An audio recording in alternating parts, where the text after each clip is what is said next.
Hey there, we're the Westlaw Pirates and welcome to the show. We're here to share our thoughts on Northwestern athletics and college sports, with thoughts and analysis from the visceral to the statistical.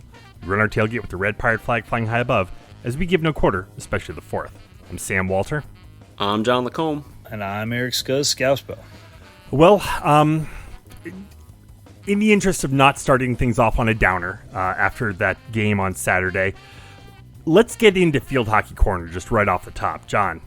Yeah. Great weekend for field hockey. I was going to say earned, right? And as I'm sure all of you listening are aware, in terms of everything that happened this weekend, this is definitely something deserved to start with. And we've been always ending recent pods with them, but right, like Sam said, I mean, we ought to lead there. This was the 50th anniversary weekend for Northwestern field hockey, and to say that they celebrated it in style would be a massive understatement. They hosted two schools from the state of California, Stanford and UC Davis, and absolutely beat the brakes off of those two teams. They beat Stanford 7-0. They beat UC Davis 11-1. Just absolutely incredible. This puts the Cats at 15-0. This is the best start in program history. So it's very much a historical perspective because, again, this is the same weekend where it's the 50th anniversary celebration. You have Coach Fuchs, who, again, has just in recent history a national title on her resume, up against the fact that a lot of people are considering this, the potential to be the greatest Northwestern team ever. And obviously, that includes everything that's going to happen in the postseason. There's a lot out ahead. But this team is playing right now at a level that few teams in the incredibly proud tradition of this program have ever played at. Northwestern, even though I believe they will still be back playing Ohio State on the Lakeside on November 1st, they put Senior Day on this weekend to honor all of these seniors. So it just ended up being like one giant celebration. So on one hand, you have Maddie Zimmer, right, Olympian. Then you have all these just elite players, so many, like Reagan Cornelius, Lane Herbert, Lauren Hunter, Katie Jones, Sophie Dix, Chloe Relford, of course, Annabelle Skubish, greatest goalkeeper in the nation, and then friend of the pod, Lauren Wattis. Just an unbelievable group of seniors showing out on this weekend. We know the talent. And then at the same time, you have young players like Piper Borse, who's only a sophomore, had a monster weekend this weekend. But of course, and we have mentioned her multiple pods in a row now, Ashley Sessa is in the conversation for best player in the nation right now. And this is a sophomore. This is someone who just played in the Olympics. I mean, it's not a very long conversation. It's crazy. This is one of the most electric players in women's college sports right now. And she's only a sophomore, and she's playing for Northwestern field hockey. I can't stress enough, if you haven't seen her play, you'll get one more chance at home on November 1st against the Buckeyes, and you ought to do that. But this is all an incredibly long way of saying that Northwestern is an absolute monster juggernaut of a team that is going to places that even Northwestern field hockey hasn't really been, at least relative to the regular season. They're about to have a really big one. They go on the road this Friday to Ann Arbor, and they play number 7 Michigan. With that said, yeah, go ahead, Scuzz. Well, they're not 7 in RPI. They're number 12. Oh, okay. So okay, that's so that. But in the coaches poll. But I was going to say we ought to be honoring their RPI ranking, because RPI ranking is the one that rightfully has Northwestern number 1. Number 1. Yeah. Yes, indeed. And not North Carolina, right? I think a lot of people, obviously, North Carolina and Northwestern have danced so much in the past couple of years for the highest of stakes, as we all know. And I think a lot of people are circling that, but, you can't get ahead of yourself. There's obviously a lot more to come. But with that said, you talk about the Cats going to play a big-time ranked team on the road in the Wolverines. I mean, all the Cats have done is play big-time ranked teams this season, and they just take them all down. So, in any case, it's a really big road contest, but congrats to this team for what they've achieved so far. And I think for a lot of us, being able to check in Sunday afternoon with everything else that we're going to have to talk about this pod and see that at least field hockey absolutely hammered two schools this weekend made us feel a lot better. I have to say I've noticed, a lot of the posts on Twitter, etc., and U Sports, yada yada yada, for the 50th anniversary, and it's mind-boggling to me that field hockey used to play on Deering. Yeah, That's so unbelievable. wild. Like, Really, that's not even a level field. I mean, And takes it me is- back to what was it, Bonehead Snow Football, the first Yeah, snow of Bonehead the Snow year. Football. I mean, that field is not meant for anything other than stupid snow football. Right. and the maybe views. maybe a little frisbee. Yeah. And But, and again, yeah. from that point to a point where literally a huge portion of the best players in the nation are on this team, and not only best players in the nation, best players who represent our nation internationally, right? Which is our two Olympians, but also players like Wadis and Skubish who have played, represented the national team as well. So, yeah, it can't get more elite. Well, do we need to talk about Well, this hey, football hey. game? And on that note, it's time to wrap it up, Sam. Hey, the stadium's 4-1.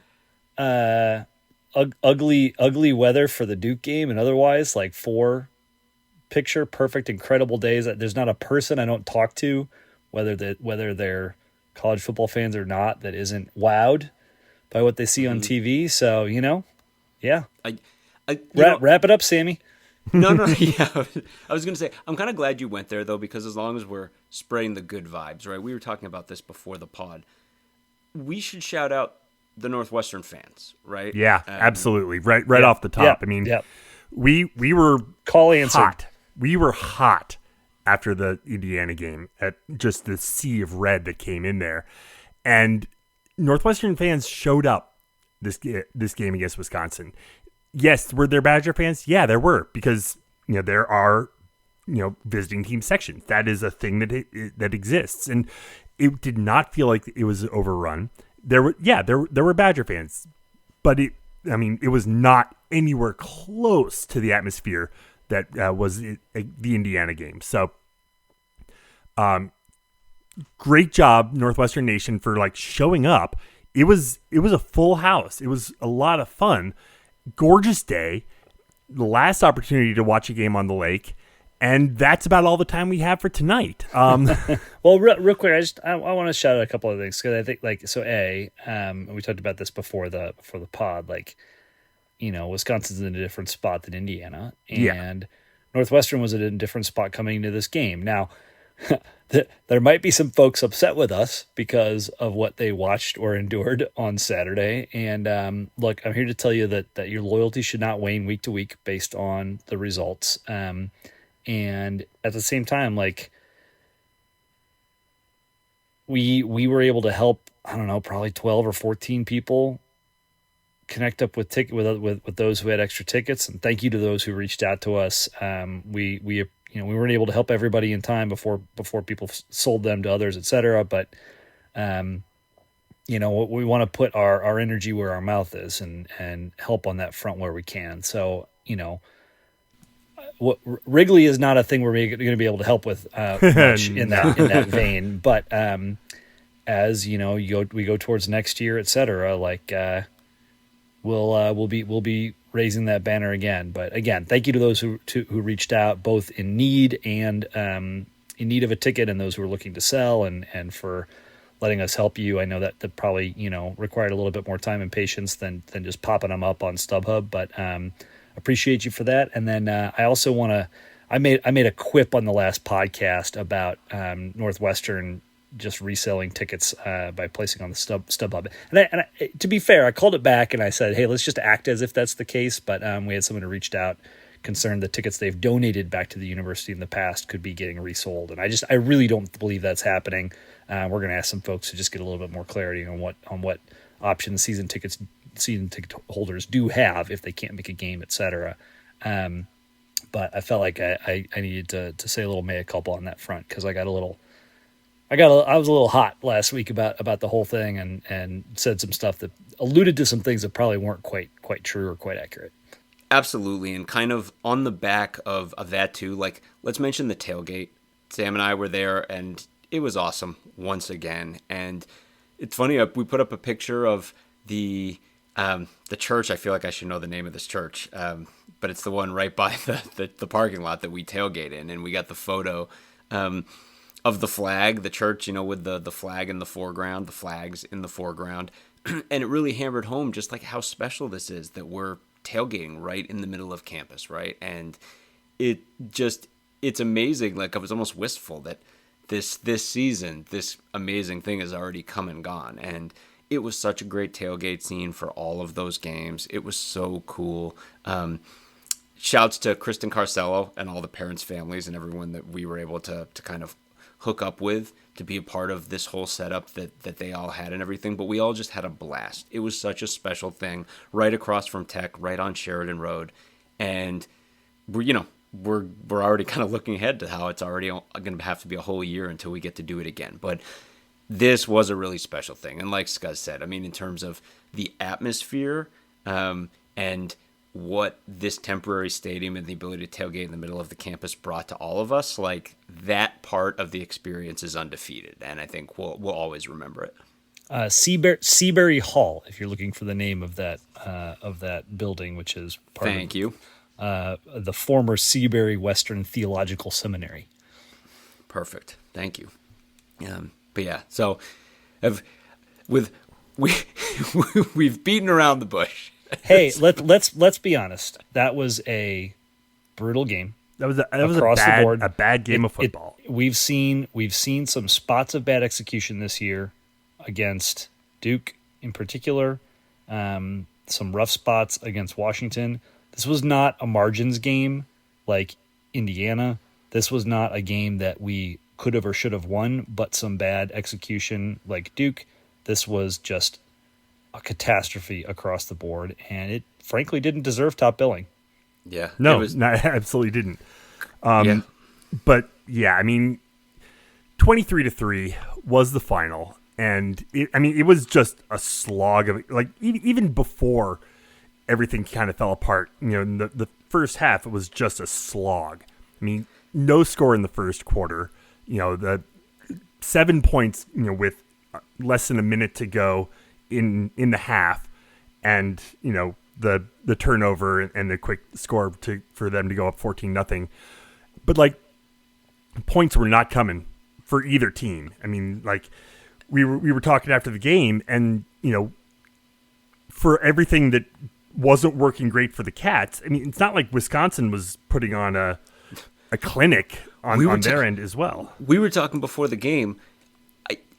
I would guess that most of you listening to the pod right now can't attach the name of one Wisconsin player to one big Wisconsin play in this game. I mean, it was that kind of game. The Wisconsin had 2 scoring drives in this game, 2 basically. And yet, as Sam was saying, the vibes of this game were just so rough. And that's in the face of all the Northwestern fans and everyone who worked hard to show out for this game. It wasn't just the slog Sam was talking about. Like, you had A.J. Henning getting hurt early on in this game and leaving on the cart.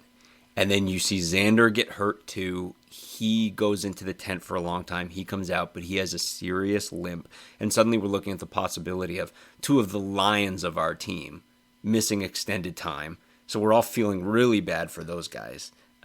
And then everything else is happening. And it was brutal. But like Scuzz was saying, I think back in a general sense, and how we've talked about people being like, oh, like hope, or like, what's your hope for Northwestern football in various times. And, we've brought that up from the context of like, hey, like, give guys time to develop, or et cetera, et cetera.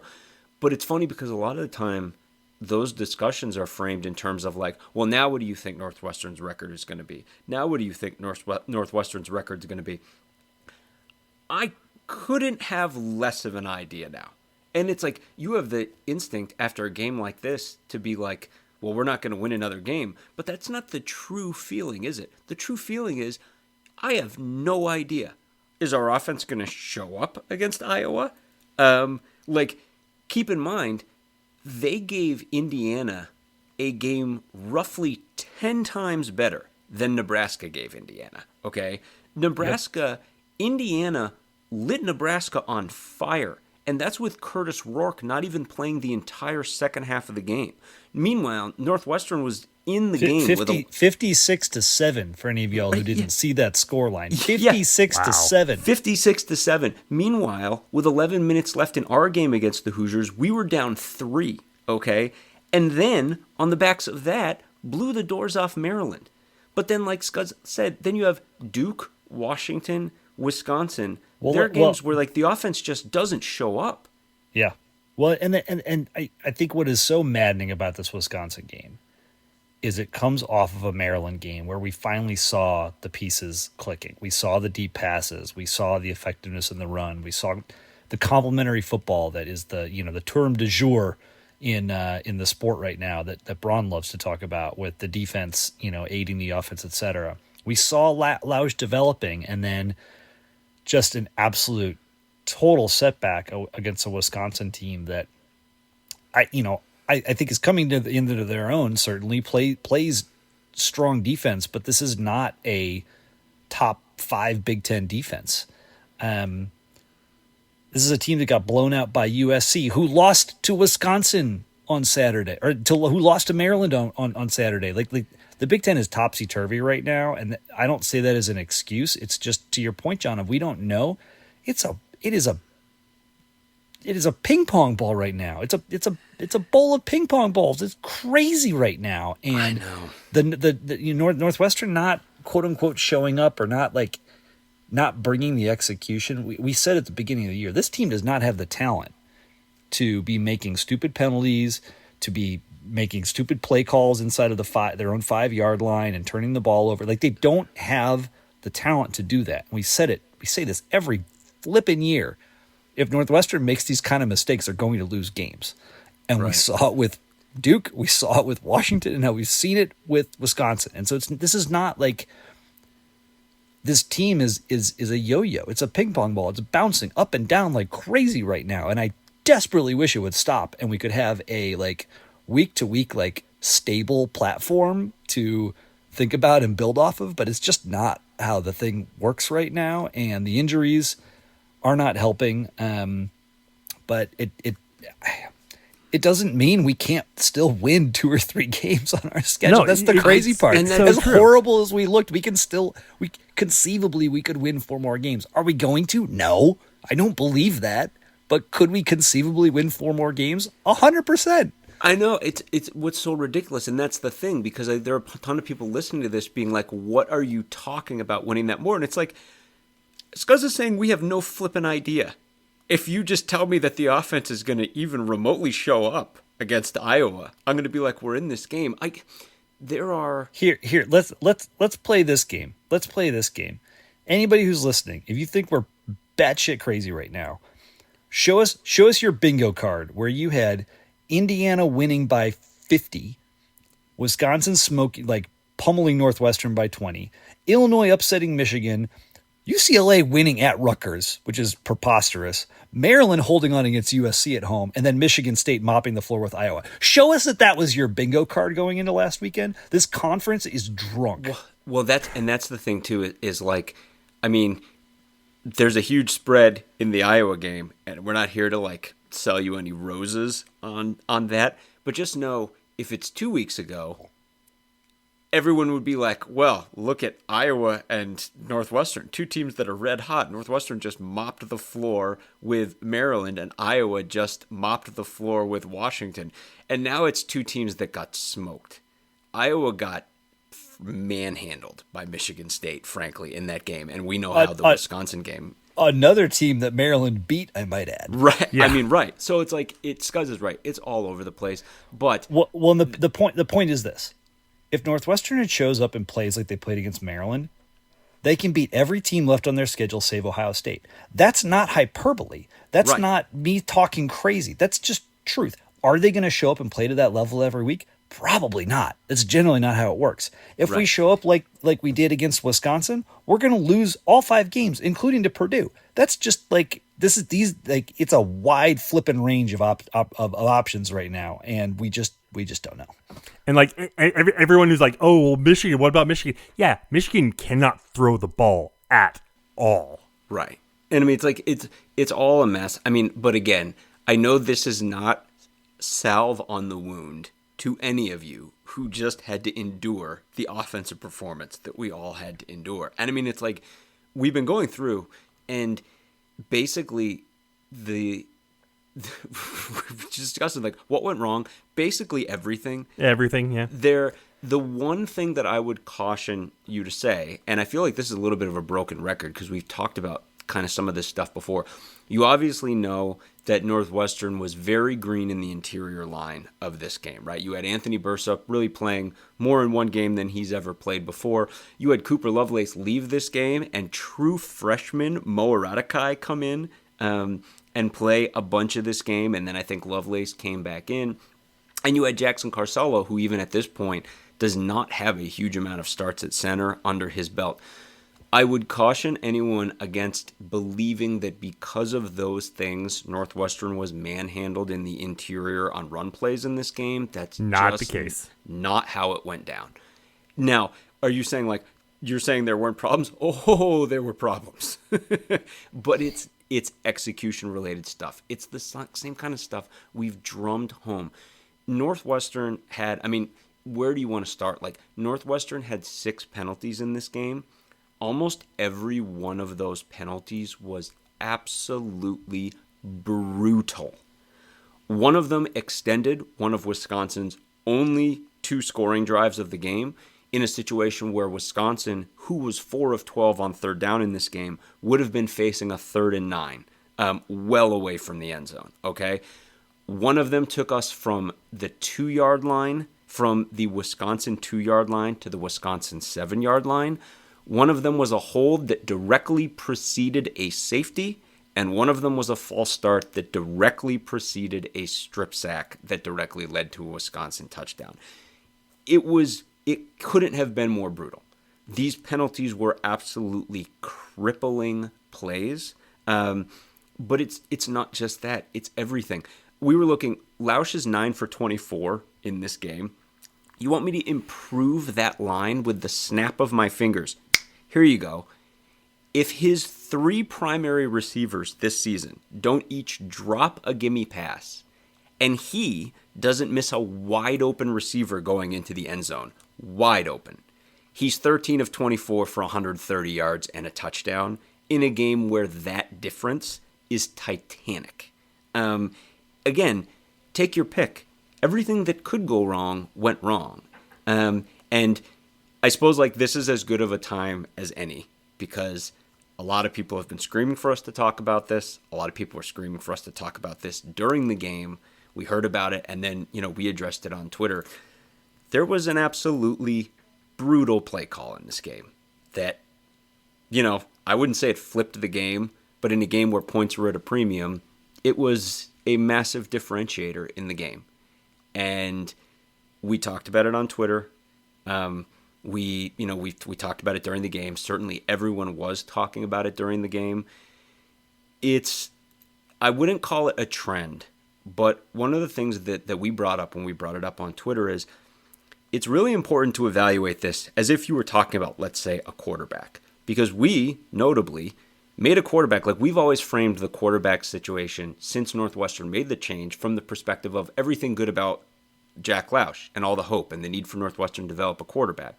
But the reason the change was made was basically a question of protecting the football, right? And that we almost had about 6 turnovers in that Duke game and that just wasn't something that was sustainable. Well, we have to evaluate the fact that really 3 times this season, but 2 that stick out in everyone's mind. Northwestern has made completely unnecessary decisions that have been massive problems. And it's the play caller equivalent of throwing into double coverage and getting a pass picked off. There's no reason to do it. It's something that's forced. It's something where the risk far outweighs the reward. And in this game, we made that call. And it was a situation where, all like Wisconsin had 1 timeout. We were not going anywhere. They were hard, what were there, 50 seconds left in the game? It was under a minute and a half, yeah. Yeah, under a minute. Wisconsin, someone shot a fan cam angle. Someone had a fan cam angle of it in the stands that makes it even more clear. Wisconsin's in like 3 deep coverage. You can watch the snap on that game. Every guy in the Wisconsin back 7 just starts backpedaling. Their coaches have already clearly just told them, just don't let anything get over your head and let's go into halftime. And into that, we are trying to force something downfield, and it's just a disaster. And if it was an isolated situation, that would be one thing. But as multiple people, Louis Vicaire, for one, quickly pointed out, Northwestern was in almost the exact same situation at the end of the first half against Maryland, and made a decision where literally, if you watch the TV broadcast of that game, the announcers are literally saying, well, that's Maryland's only got 1 timeout, so Northwestern can just run out the clock for halftime. And we just run an inexplicable RPO that almost cost us 3 points. That came down to Maryland missing a long field goal in that half. And we dodged that bullet, but we sure as hell didn't dodge this bullet. And when you fold all that into the play that everyone remembers, the single most infamous play of this season, a play where Northwestern needed 1 yard, but could only get 2.5 and ran a lateral play for a 5-yard loss that lost us the Duke game. It's just, again, think of it as if it was a quarterback. These are unforced errors. These are throws into double coverage that are getting picked off.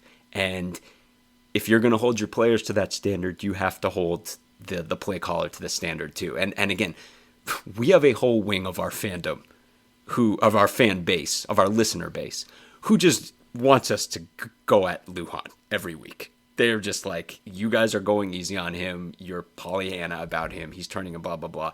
And like, we don't go at guys just to go at guys or just because we're pissed off or whatever. But through 7 games, this is a real thing. And in Lujan's case, it's something that overshadows, overall, he's called 2 good games in a row.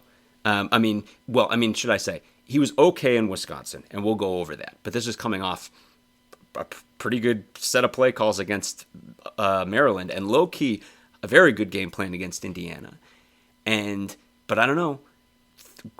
You have a quarterback who completes 60-70% of his passes, maybe throws 1-2 touchdowns in a game, but he also throws a couple of brutal interceptions. How do you evaluate a performance like that?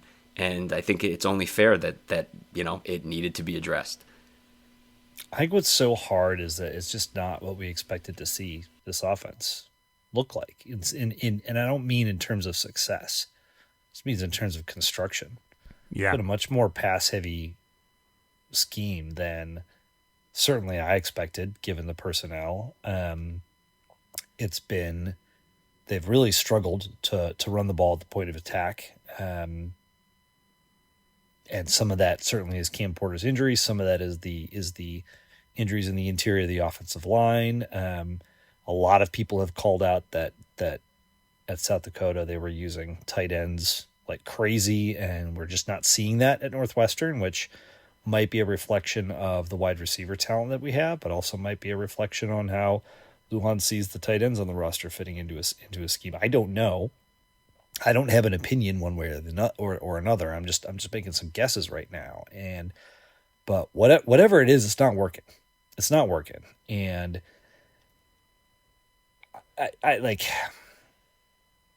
calling for a firing of a guy who was, by all accounts, not just mine, a pretty exciting hire several weeks into the season. About halfway through his first season at the D1 at top level FBS football. I mean, it's a guy who's the reigning national champion in FCS 2 times.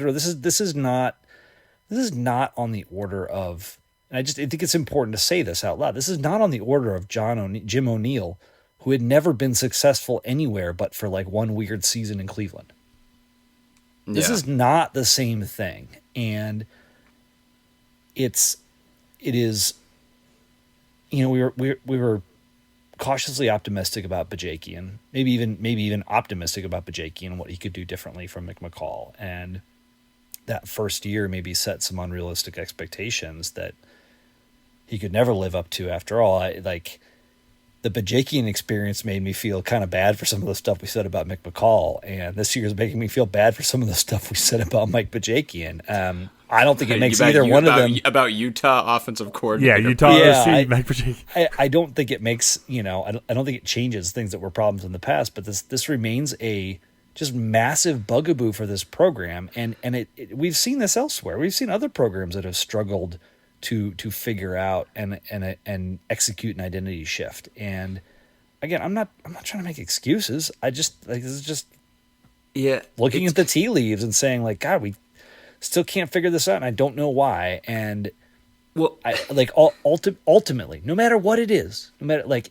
please hear me when I say this. No matter what it is, if the problem is that Mike Wright was the wrong guy, if the problem is that Lujan's having trouble explaining and teaching, if the problem is the offensive line coach, if the problem is XYZ PDQ, like that falls at the feet of the offensive coordinator, and Right. he's got to figure out how to get better with a different set of players, whether that's pulling them in through the portal or building up through the team as we go to next year. And if he can't do that, then yeah, we should move on and find somebody new. I don't know how else to say it. Well, that's the thing too, and it's like again, on one hand, everything you were saying, and like Sam said, like it's barely halfway through a season here.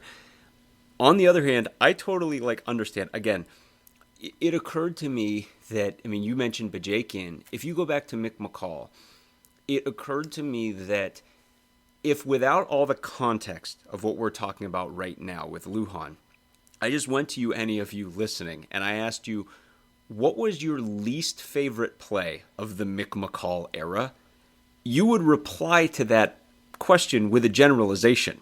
You'd be like, when we would blank, when we would dive Justin Jackson into the line a million times in a row, when we would bring on Jelani Roberts in a situation that just telegraphed the play that we were going to run, right? And if it was Bajakian, you would reply something similar, like when we would pull out a gadget play for like no reason in a situation, right? Or when in a third and long situation, we would run like basically 3-9 routes and pray or something like that, right? Like you would but you'd pull out a generalization.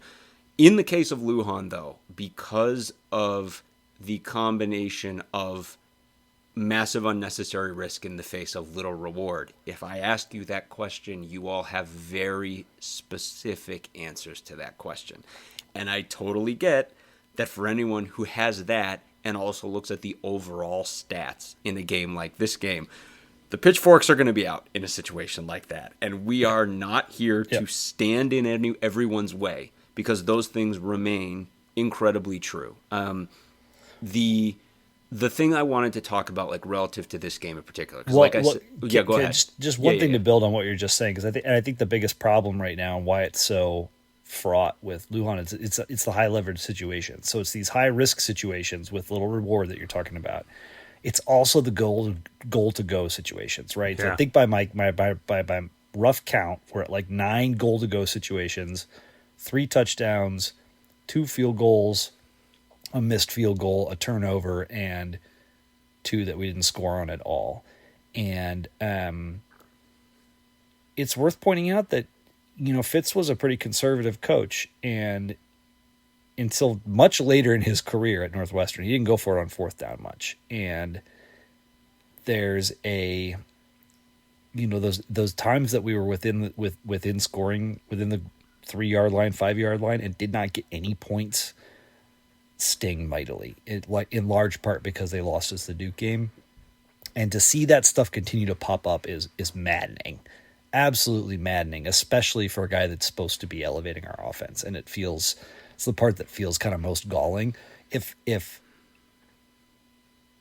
those situations, and then like the safety and the fumble, the 2-yard line that you're talking about, John, and that those weren't, if it weren't those plays, if it were plays happening at the 50-yard line, which I feel like a lot of Bajakian stuff, like once they got deep in the zone, they generally scored. It was the trick play from the 45 that lost 8 yards, or so some of this is optics, and some of it is maybe we're not used to a guy being this aggressive, and on the balance this year it's going wrong. And when they get it right, it'll be glorious, and we'll see if there's enough right to balance out the wrong by the time we get to the end of year 2. Another thing that's been a real bugaboo, and we talk about the third down conversions being as abysmal as they are. If you can't convert third downs, if you can't string a long drive together, it's really hard to get into that rhythm. And I feel like this offense needs to be in a rhythm. You need to be able to methodically march down the field, because we're not going to get, when you do that, you can then turn those into chunk plays. Start bringing in bringing up the secondary, and then you can run a go and get behind them for the chunk play. But you need to be able to move the chains. You need to be able to be in front of the sticks. Get those 3 to 4 yards on first down. Get the 3 to 4 yards on second down, so you can have third and short. How many times are we in like second and third and long because first down didn't work? It's like the rhythm isn't there. And like even against Maryland, we had those big chunk plays, but we also had a lot of missed third down conversions as well. Yeah. So it's that's a great point. Yep, 100%. And we were not sustaining drives against Maryland. We were getting big chunk plays, and we were that's what we remember. That's what you think back. It's like, that was awesome. It was great, but we weren't sustaining drives. Maryland was sustaining drives. It is a higher risk reward offense because of that. And so I'm so glad you brought this up, because it takes me into something that we definitely want to talk about, because they asked Braun about this in the game right after the game, Sam, and Braun was very much like, a big problem is like, all of our third downs are like third and long. And I'm like, yeah, that's 100% true. And right, and basically being like, if penalties or execution is putting this team way behind the sticks on third down, then yeah, your conversion rate is going to be low. And this is where I wanted to get into really one of like the big things in this game, which is, I think with Lausch, a lot of people are talking about the missed touchdown pass to Kurtz. Because again, it's a wide open touchdown pass. Like you got to have that or whatever. In a general sense, though, like that's not his problem. His problem in this game wasn't that he was spraying passes all over the place where guys couldn't caught him. Again, his 3 primary receivers each dropped a pass in this game. There were 2 major problems here, and they were both major, and they both contribute to this third down situation. One of them is more of a difficult thing, and it's one of those things where it's like, there's no solution to this one other than time, which is the reads, right? This was another game where he just wasn't, the reads were not clicking for him, and it was taking him a little bit too long. He was missing a couple guys short who were available, and that's a problem.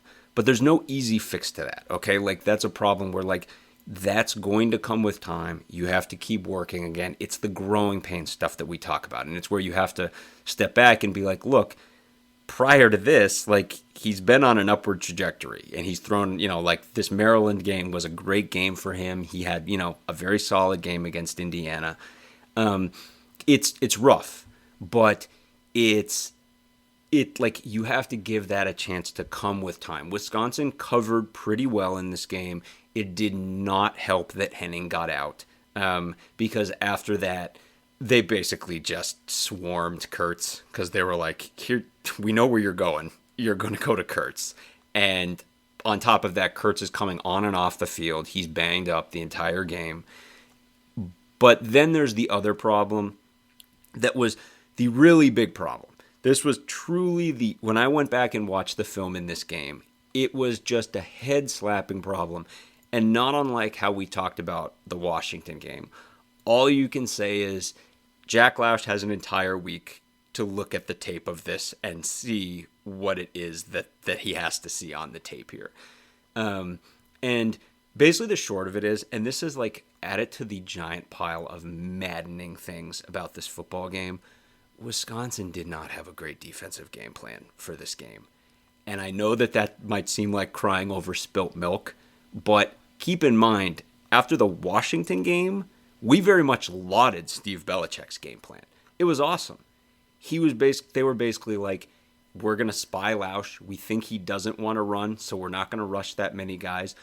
Wisconsin flipped that on its head. They ignored that and made colossal mistakes. They learned no lessons from the Washington tape because they got the same thing. And they were basically like, Wisconsin rushed no less than 4 guys on every snap. a bunch of times they rushed 5. And I actually was watching the tape. I caught myself in my head slipping into a defensive mindset and going, what are you doing? He's going to run. And then you see, and it's like, that's half our offense. Wisconsin stupidly bringing more than 4 guys, Lausch getting out of it, and then taking off and cooking the whole Wisconsin second level. I bring that up because it's like, Jack, like, oh, captain, my captain, buddy, we love you. You gotta run, dude. You have got to keep the football. And this is a situation where, when we talk about Lujan's game plan, of all of Northwestern's running plays in this game, it's almost all read option. And by the second half, guys like Hunter Wohler, who is an excellent safety for Wisconsin, they're just cheating because they're like, he's not keeping it. It's going to the back. It's going to the back every single time. And you can look at Joe Hyman's numbers. Joe Hyman had 23 yards. Almost all that's on 2 carries because those are the only 2 times where, for whatever reason, the end keys on Lausch. And then the play just works. But all the times that they don't key on Lausch, it still just goes to the back. And keep in mind, you all watch the game, Lausch eviscerated the second level of Wisconsin in this game. They had no answers for it. They couldn't stop it. Yet they seemed to somehow want to goad him into doing it. Sam, we talked about that one play, right? That summed it all up from our seats, where Wisconsin brings 5. Lausch has a read short that is wide open. He misses the read, but then gets himself out of it with one of his Herculean abilities to get through pressure. He gets past all of the guys, gets upfield. He's got a wide hole and nothing but green grass in front of him. And then right before he crosses the line, he throws it into a guy who's double covered low and it just skips off the turf. And you and I are sitting there being like, just what run. The hell is he doing? Just pull it down and go. Run. And there are all these times where again and again and again, you look at all these read options and there's just a linebacker out there and he's unblocked. But it's like, he can't handle you. You've cooked his ass multiple times in this game. But even if he can, you got to go at him. You've got to go at him at least a couple of times because Wisconsin's just crashing on the backs again and again and again. And it's like, there's no solution to that other than just like, he's got to look at the tape and be like, dude, your legs are what they're scared of and they don't have a plan for dealing with it and you're not taking advantage of it. So it's like the reads are going to come, but this is another piece of it too. There's this entire balance piece to our offense. It's not like Lujan wasn't giving him the option. At one point, we just run a design quarterback sweep, and it almost feels like Lujan's like, you're running the ball on this play. And it didn't really work because, like, again, it's just like a design QB sweep, and Wisconsin was all over it. But it's like, again, it's a huge part of the game. It ain't the only thing. There's been a million things, but it's just, he's going to have to look at the tape and get better on this, but it was just one more thing. It's just a cavalcade. It's like everything you're looking for something, there it is. The more we talk, what came up earlier is resonating with me as kind of a not a root cause per se, but a root observation of the ups and downs of the season. And it's the notion that we're running a risk reward offense, or a much higher risk reward offense. And I'll admit to having some stars in my eyes from the big play potential and the explosion plays. And that's certainly an emphasis and a focus of Lujan's. He talked about it in the preseason. But the lack of kind of a consistent motor, drive starter, series starter, way to keep going. I looked at Lausch's splits.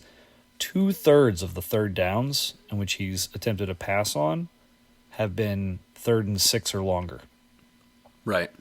And that's a pretty tough situation, especially for a brand new QB. And I do think, this is where Henning being out, because Henning was such a effective mechanism to get a little bit of a drive starter, especially again with some of the structural problems that have beset the running game.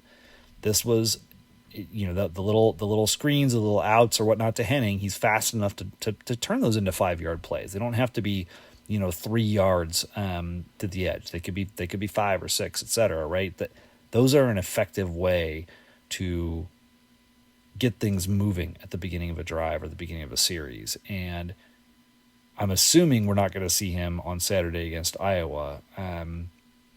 But that we don't know. I mean, like in the press conference today, it was definitely not out, but it was. Yeah, there was definitely the path hope to return, was dangled. Hope was dangled for I'll, us in the presser. I'll take it. I don't want to live on that too much, but that feels like the number one thing they've got to figure out how to do, and whether it's Lausch's legs or running the ball more effectively through different means. I got to think all the turnover in the interior of the line has made it very hard to run the more complicated zone blocking duo schemes that I've talked about a lot throughout the course of the year. Read option's a much easier play to execute because the offensive line just does the same thing, and the quarterback, running back are making the decision, right? So, but that's what they've got to figure out. They've got to figure out how to be more consistent and to be in less of those 3rd and longs and not lose the explosive plays, because that's what has set the good moments apart from years past.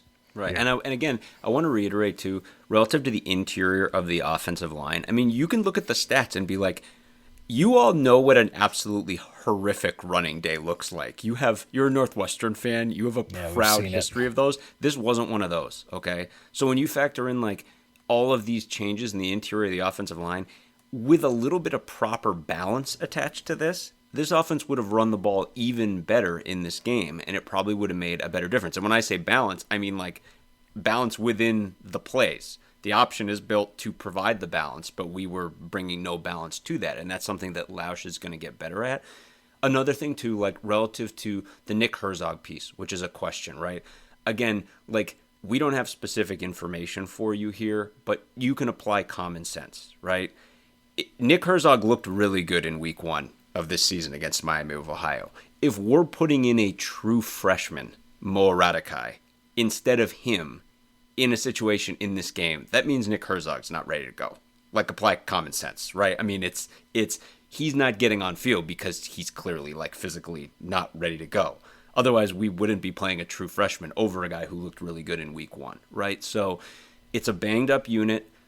Given all of that, I think they did what they could. Again, it's less about moving guys at the point of contact and more about like there were just a bunch of brutal penalties in this game, and some of them were new guys, but a lot of them were guys who are real big veterans in this program. And you add in drops, you add in execution, you add in reads, you add in everything. Again, it's like, right, it all adds up to what feels like a massive no-show, and it's brutal. And on one hand, like, your negative be like, and this is where we started, like, on one hand being like, it's not there. Well, so here comes Iowa. They're going to smoke us too. Who knows?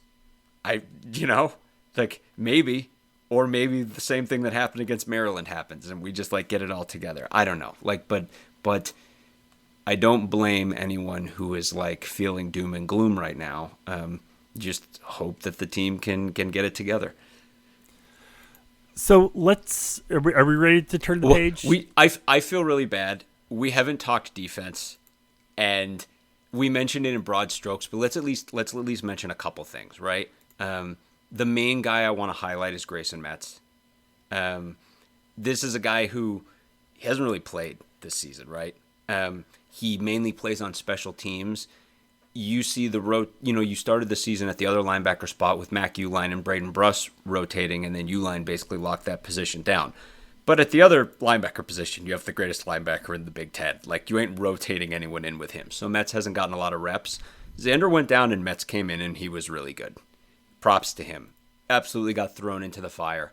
Had great numbers. Forced a fumble on that sack. Big time play. So props to him, and props to the overall defense. I mean, like, guys, we see you.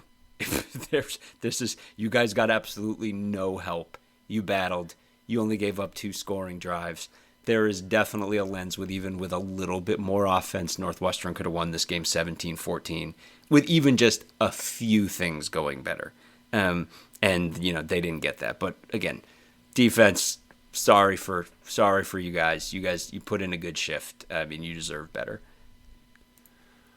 So as we look ahead to this weekend's game in Iowa City,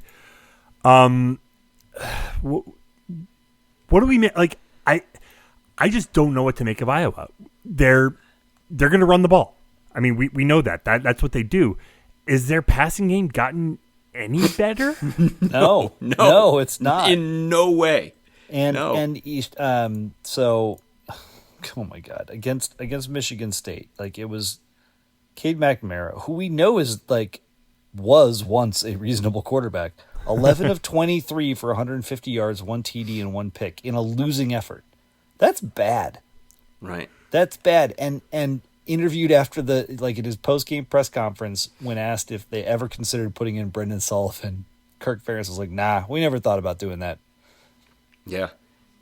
This is, and kind of one of the other big all caps things, and we've alluded to it multiple times this season. Michigan State, not exactly a renowned Big Ten offense, put up 468 yards in this game. For Iowa, that's a titanically large number. Okay? For Iowa, that's an embarrassing number. This is for most football teams a pretty good, at the very least, mid-range or upper mid-range defense. For Iowa, it's the worst defense they've had in years. Like, it's not even close. Like, there are teams finding ways to effectively move the ball against them. Michigan State put up 212 rushing yards at 5.3 a carry. Those are nightmare numbers for Iowa. There are years where that's 3 games worth of rushing yards for them. So they have that big, which for them is a huge issue. And on the other side, they have Caleb Johnson. I mean, that's the thing. We're playing an Iowa team that's got a better player on offense than any Iowa team in recent memory that I can even think of. Johnson's carrying this team, and how far he can carry them is basically whether they win or lose each week. And Michigan State really bottled him up. He had a major 75-yard touchdown run because he's awesome. His other 13 carries went for 23 yards. So, I mean, that's quote-unquote bottling him up. But Hawkeyes were able to get, when you consider that, just as Scuzz said, they can't throw. If 13 of your back's 14 carries, he's getting no yards. You're not going to establish any offensive momentum whatsoever. But he's also torn a hole in a ton of teams this year, including Washington 1 week earlier. So, I mean, that's what they are, I guess. I mean, again, it's like, is their defense still an Iowa defense? And will it still absolutely allow 0 points if we turn in this kind of offensive effort? 100%. 100%. 100%. Yeah. It's Iowa. Like, yeah. But if we show up, it could be completely different. Like, the defense, I'm sure, is super pissed off. They're playing for pride right now. If Michigan State can hold Johnson to this kind of numbers, we can hold Johnson to this kind of numbers. Like, it's not like Michigan State has some big defensive advantage over us. They 100% do not. And I think you're all aware, we have problems, and we even had a little bit of it against Wisconsin, of teams that run a lot of RPO, that run a lot of, like, Wisconsin can't do anything that involves the ball going through the air. It's how well can Caleb Johnson run the football. So, you know the character of Northwestern's defense, and well, the only thing I'm going to say is if Xander's out, like, I know Met's played great, and we think a lot of Met's and his playmaking, especially what he's been able to do on the special teams over the years, is different. It's different if you're the starter and the other team is scheming for you, and I'm certain that Iowa is going to have a plan in place specifically if Xander's not on the field, and specifically if he is on the field. And that'll be an interesting thing to see play out. Yeah. It's worth mentioning, too, like, Johnson was also Iowa's leading receiver in this game. He's their entire offense. Yeah, 4 for 49. That's their leading receiver. He's so, like, I can't stress enough, he's so good. If you want to say he's the best running back in the Big Ten, no argument here. What he's doing each week, knowing that the defenses will key on him and nothing but him every week, is incredible. And he's absolutely power back. He looks like an NFL running back, 6 foot 225. He's just a massive freight train. I don't know how to tell you guys this, but, like, receiving overall for the year, not just last game, Luke Lachey has 21 receptions. Reese Vanderzee has 14. Jacob Gill has 16. And Caleb Johnson has 16. And they range from Caleb Johnson's 102 yards up to Luke Lachey's 192 yards. Like, yes, he is the offense. Yeah, right. It's like it truly is amazing. And in that way, you look at these anemic numbers and it's like it's the classic Iowa offense, but Iowa ain't had a guy performing like this. No, they haven't. And their O-line is much better at run blocking than it was, and some of that is personnel and some of that is no more Brian Ferentz, who tried to operate a much lighter weight, pass oriented.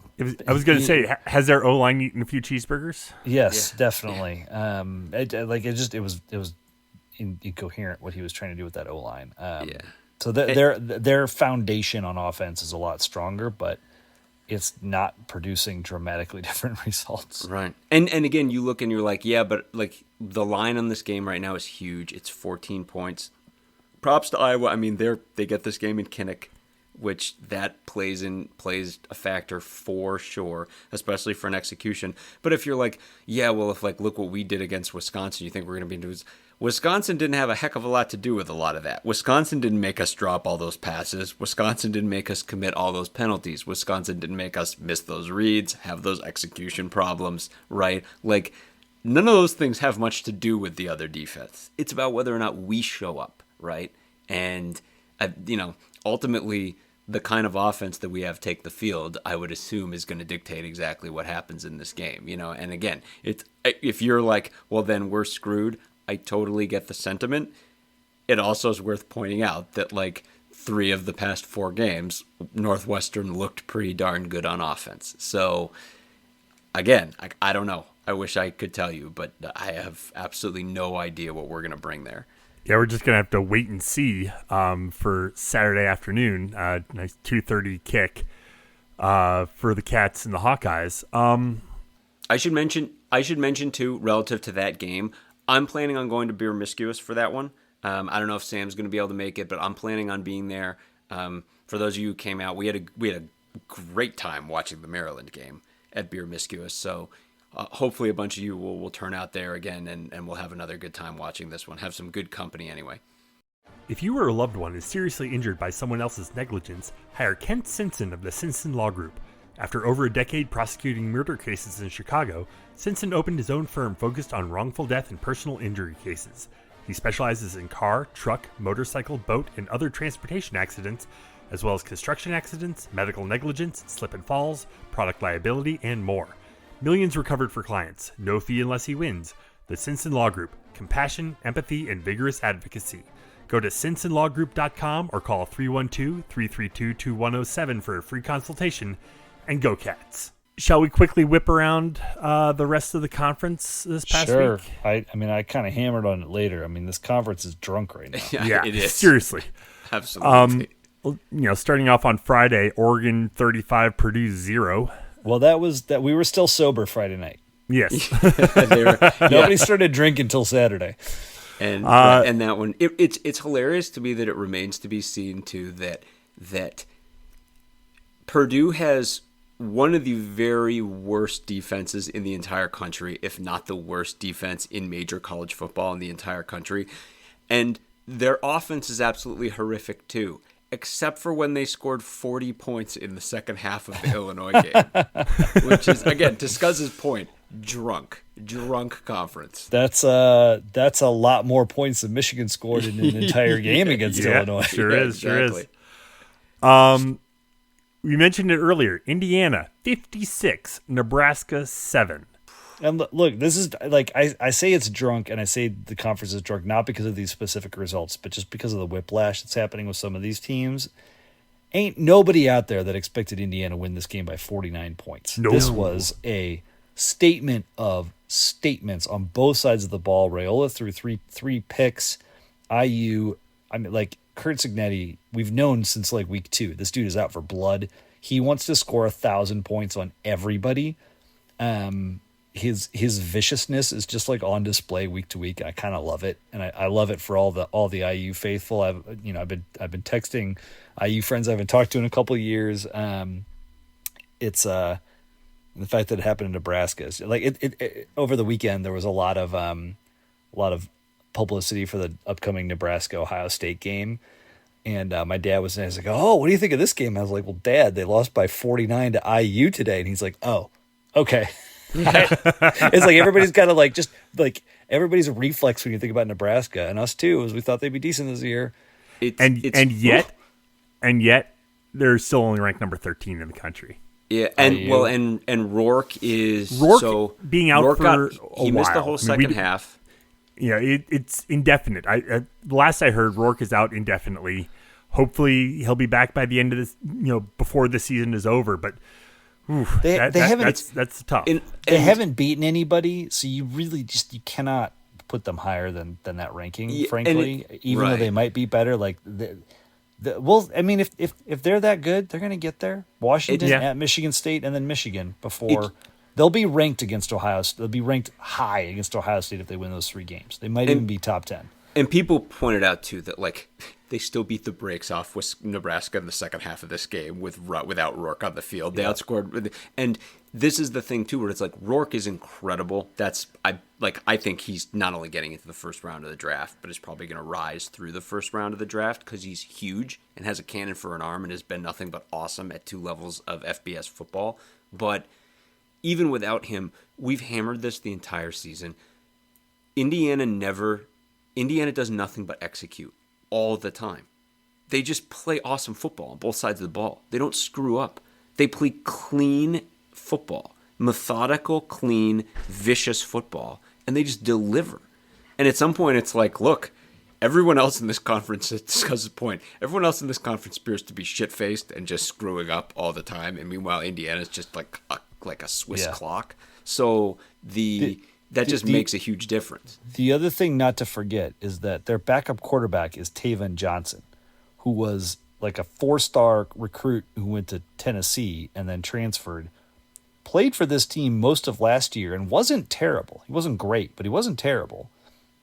60+% completion through too many picks. He didn't start all year, but he played a fair amount. So him coming in and looking as good as Rourke is just another testament to the staff and how they've developed guys. But he's a legit talent. So this is not like he's not going to the bottom of the barrel. Right, Rourke out. And when in doubt, everything with Indiana's glass half full. Assume he's going to be good because they just haven't done anything wrong. Illinois 21, Michigan 7. The biggest takeaway I have for this is whoever came up with the Illinois uniforms, I begrudgingly stick tats to that. Those were really cool. And the red grange unis. Yeah, the red grange unis. Took one guy, painted all of the helmets. It took him, I guess, 200 hours to hand paint every single helmet for Illinois, and they looked like old leather helmets. They looked great. Really cool. It was really cool. And look, I hate Illinois. I want them to be bad at football. And I don't want to come across being like, hey, like Illinois keeps winning and you keep being like blah, blah, blah. No. Like Illinois, the mark of a good football team is the ability to continually win close games. Find ways to win games, right? There's a lot of hallmark Northwestern teams that had that characteristic. That's 100% Illinois, and props to them. This is not a great football team. It just isn't. Like, they continue to be ranked by hook or by crook, and they're 6-1. They are not no-showing when they play bad teams. Props to them, because Northwestern does not enjoy the same privilege, right? They're getting it done. This is a lot more about Michigan being really bad right now. Yeah, we gotta So when you look at the drive chart for this game, Jack Tuttle had a real tough game. 2 lost fumbles. One which turned into an Illinois field goal, and the other which turned into an Illinois touchdown in the first half. That's very much how Illinois built their lead. And then the drives in the second half. I mean, we're a fumble away from shooting the moon. Punt, missed field goal, interception, downs. And I might note the missed field goal, they had a 1st and goal from the 10. The interception, they had 1st and 10 from the 15 of Illinois. and downs. They got all the way down to the Illinois 32 before getting sacked and going backwards. I mean, this was as anemic an offensive performance, if not worse, than Northwestern. Right. And it reframes Michigan's early season, because now you can easily look back and be like, yeah, this team, but for luck, could easily be 2-5 right now, and they look like a 2-5 football team. Well, and they dropped back to pass 32 times. Donovan Edwards only carried the ball 7 times. What? That's wild. I know, it's like Mullings is their bell cow now, which is like, I don't know if Edwards is hurt or what. Well, there were some times I was listening to this game a bit on the radio, and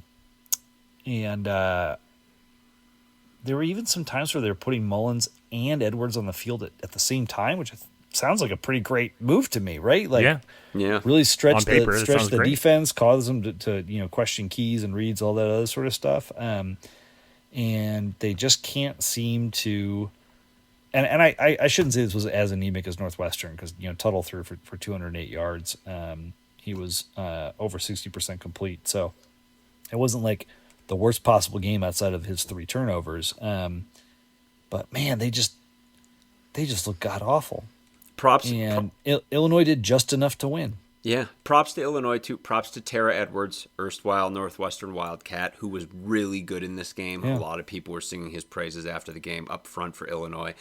It's just bizarre because Luke Altmaier's numbers are actually, ironically, almost identical to Tuttle's. To Lausch's. Oh yeah, 9 of 18 for 80 yards passing. Yeah, Lausch was 9 of 24 for 82. Well, that's the weird thing, and he ran a bunch. And you look and you're like, sometimes you'd be like, well, Altmaier's been really good this year, and then you have performances like this, and you're like, and it's like when you want to say like Illinois, like great defensive performance, it's like, yeah, except for when Purdue put up 40 points in the second half against them. So it's like, I mean, historically terrible Purdue.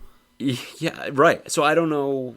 I mean, again, I should say, I was about to say, I don't want to hate just to hate. I do want to hate just to hate. It's Illinois. Yeah. I'm full of hate, but they're getting it done. The bottom line is they're getting it done. And in this topsy-turvy league, they're winning their football games. So good on them. I think, I don't expect them to be a contender in this conference in any way, but they're bowling. They're bowling now, and they're probably going to win some more games. Past the whiskey there, Scuzz. We got some fun ones to talk about. UCLA 35, Rutgers 32. UCLA travels 3 time zones and comes away with a win. The collapse of Rutgers has been wild. God, I know.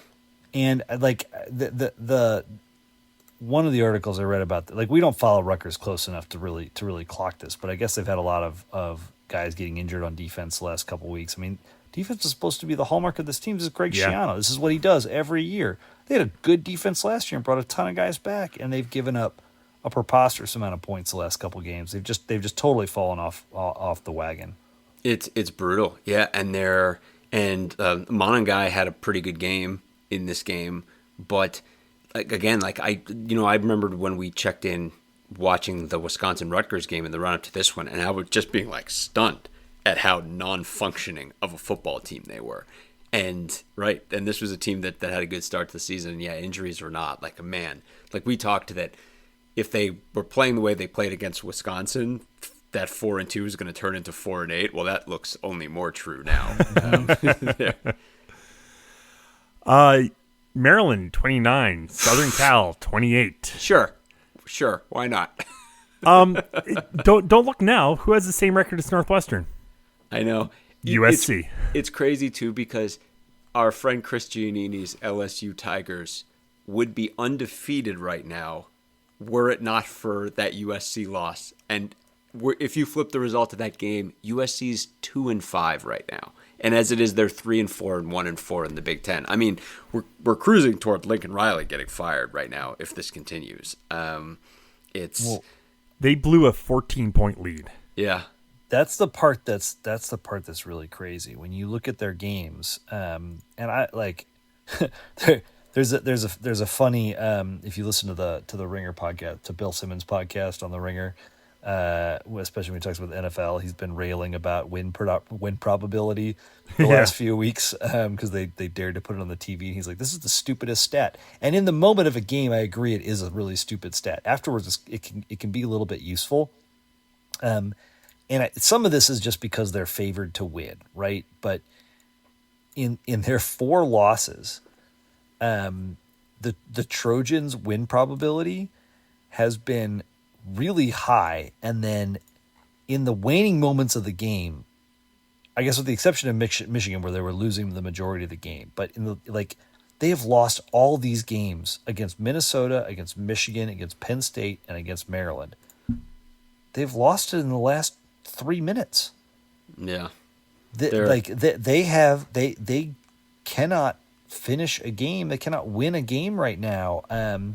I joked about I think I shared the solid verbal joke about James Franklin passing off like late game James Franklin to USC when they played a couple weeks ago, and it just God, it seems to be true. Lincoln Riley cannot win at the end of a game, and this was true before this year in the Pac-12 as well. I want to mention too, because I still feel a little bit guilty that we didn't talk enough about our defense's performance in the Wisconsin game, which was very solid. Recall that the week before that, Theron Johnson, Josh Fussell, Damon Walters, etc., our defensive backs were unbelievably good against a Maryland team that has major weapons on offense. Billy Edwards eviscerated USC in this game. Yeah, 373 yards. And Maryland's wide receivers went off, which should only call into more relief again just how impressive it was what our guys were able to do in that game. So it's like we got that going for us. His completion percentage against us was 55%, and he was 78% against USC with an additional, couple TDs, 2 yards per attempt. Man, wild. And I think we already covered the Iowa Michigan State game a little bit ago, so I don't really need to go over that. Just real quick, Michigan State, slowly kind of bringing themselves back. I mean, this obviously this team came into the year off of such a horrific season last year, but it's pretty clear that wasn't all about talent and roster, and that some of that was a team that just kind of lost their will.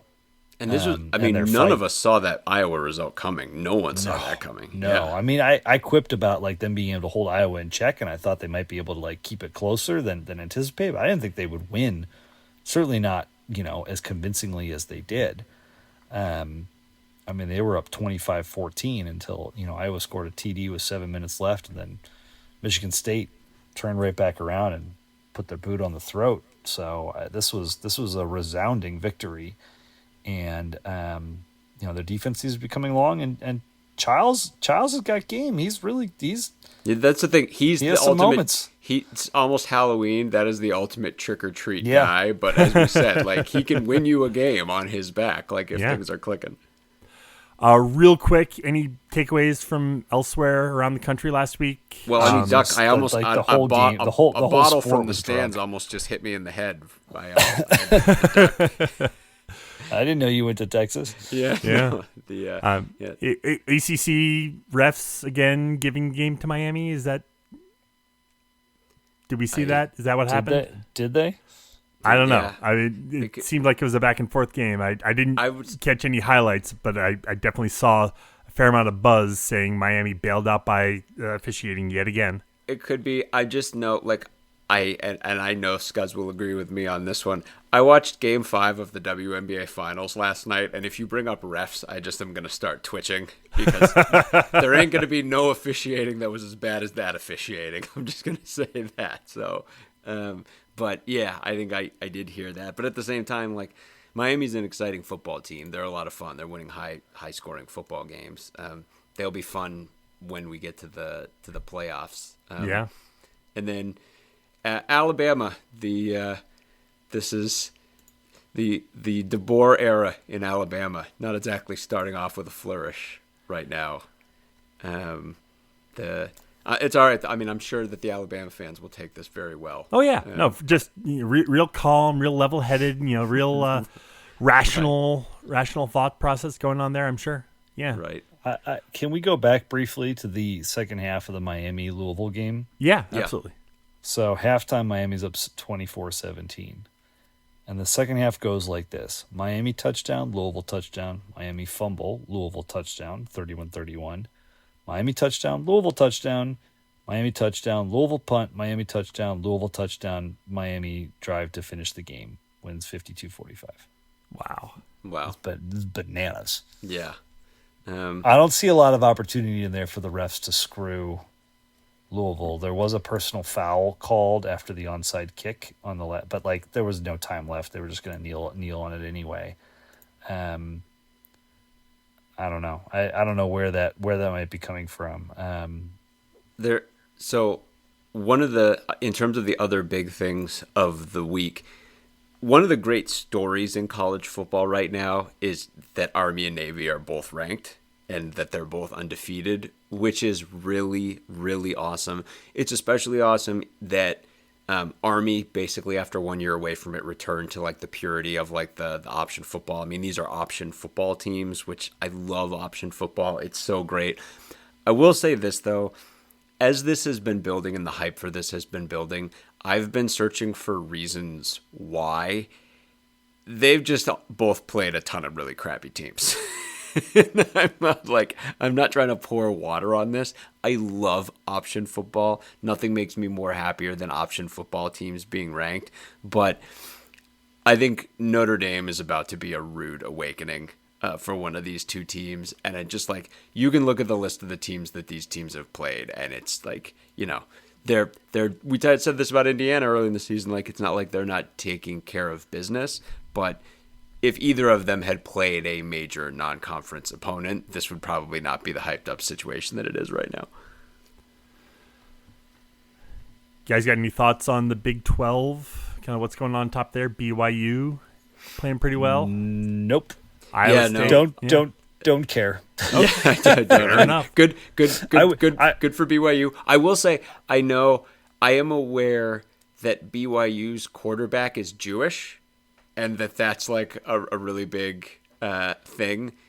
It sort of recalls the Jim McMahon era at BYU when he was famously Catholic.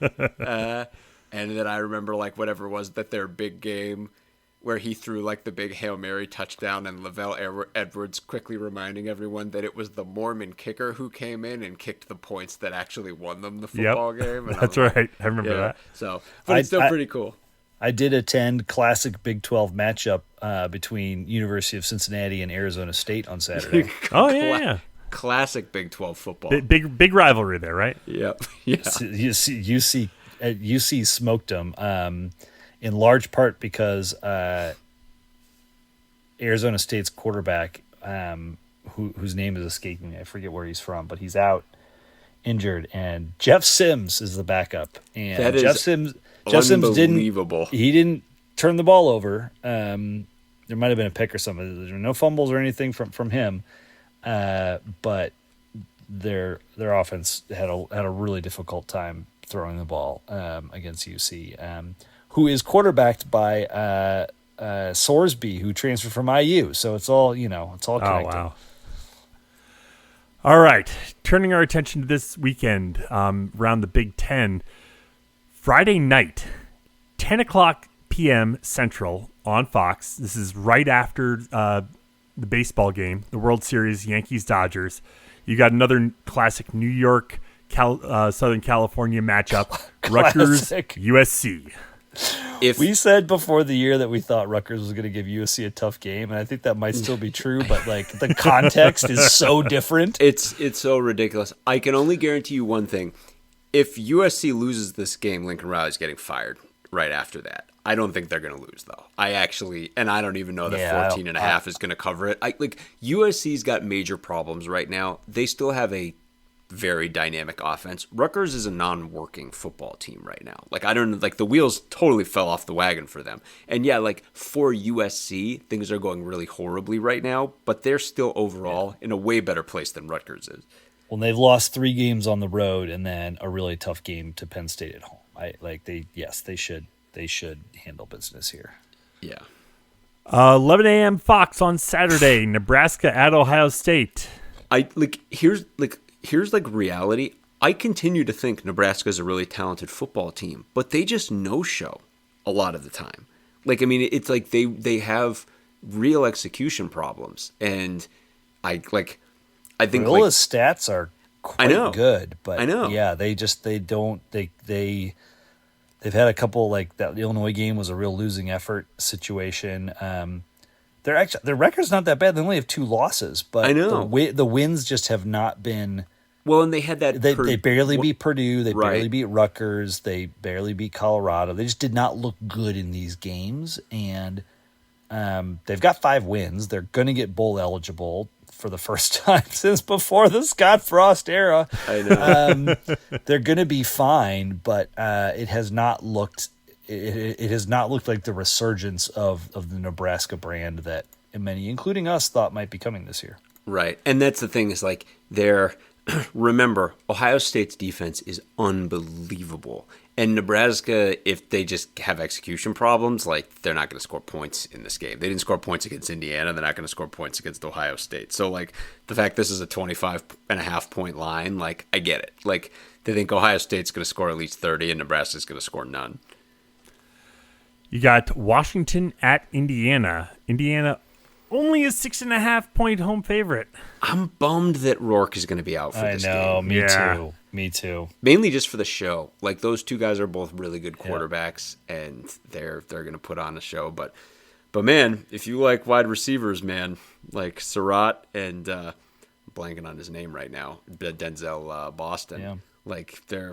You're going to have awesome. It's an awesome game, but props to Indiana. Signetti versus Belichick. This one, even without Rourke, this should be a lot of fun. I really hope Indiana doesn't.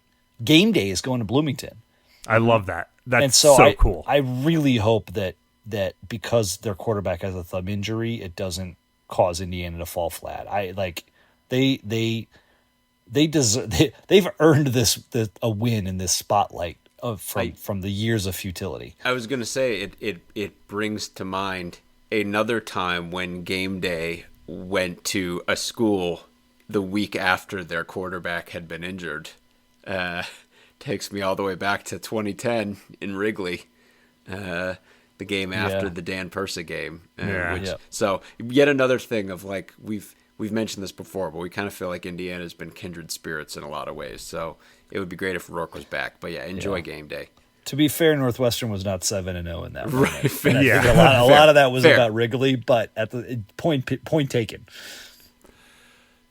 2:30 Central on CBS. Illinois at number 1 ranked Oregon. Oregon, Welcome. a 21.5-point favorite. Yeah. Welcome to real life. Exactly. I'll simply say the Sharps have this one correct. Oregon is a 21.5-point favorite. The fact that Illinois is 20th, it's you guys have again done a great job showing up when you needed to show up and getting the tight wins when you needed to get the tight wins.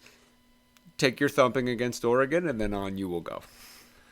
You got Maryland at Minnesota, 2:30 on FS1. Minnesota, a 4.5-point home favorite. Again, that's God wild. Only knows. Yeah, who knows? This is a classic. I have big no shrug idea. emoji. 6:30 on NBC. Penn State at Wisconsin. Penn State is 6.5-point road favorite.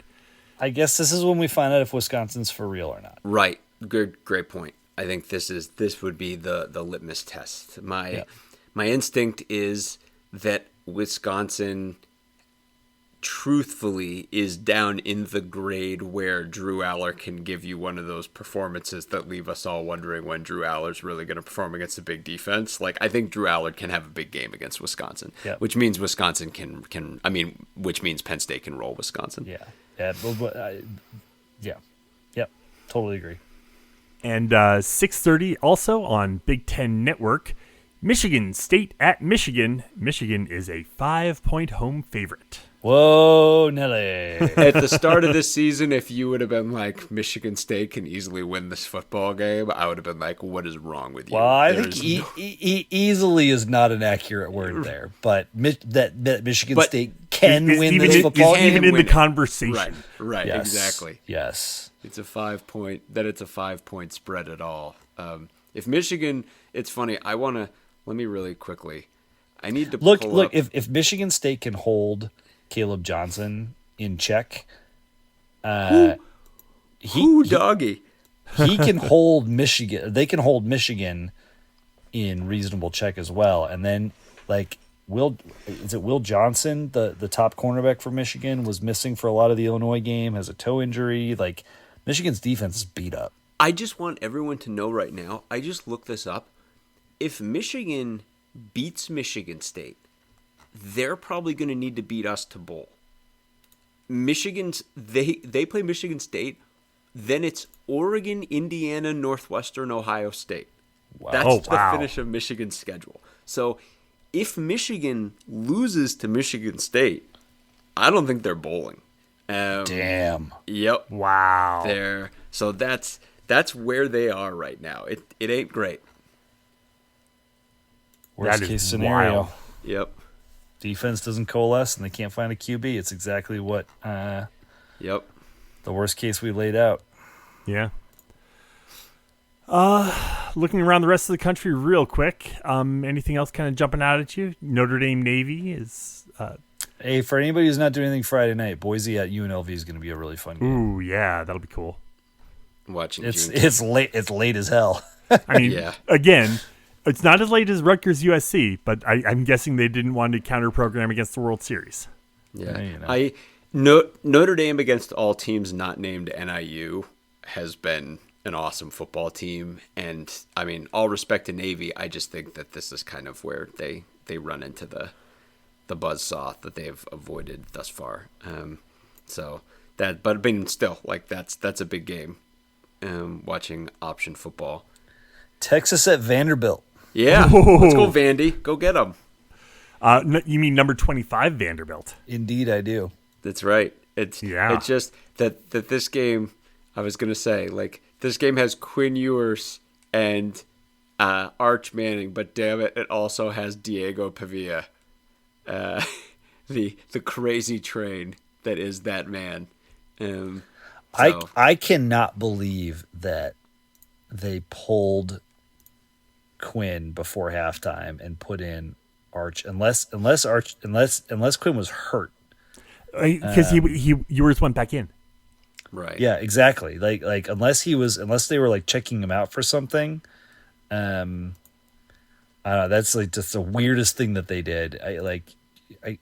Just creating a controversy for yourself. Although then Manning got sacked and fumbled, and that put us back where we were. But man, I guess maybe they needed a spark. They got a spark. They came back a little bit.